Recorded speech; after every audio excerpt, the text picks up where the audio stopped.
comments like this that real life concern me. If you didn't see my previous post, I mentioned that if you're not going to max fund an IUL, you probably shouldn't have one.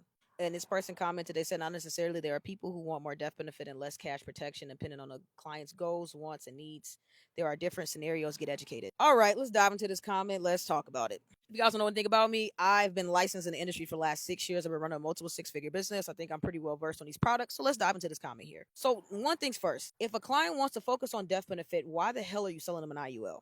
If it's protection focus, if it's a simplified issue, sure. But there's so many other products that you can offer besides the IUL that's actually a lot cheaper. I don't know, Smart UL, Guarantee Universal Life, Fixed Universal Life. You pick one. Because if a client doesn't care about cash value, then just sell them a death benefit focused policy and just sell them death benefit. None of that extra stuff. I had another guy comment, oh, you could just fund it at Target and that's a properly structured IUL. Brother, what? Here's the thing. You should never sell a IUL at Target. You want to know why? Because you don't know what the future will hold. What are you illustrating that as? Also, are you doing 6%, 7%, 8%, 7.5%?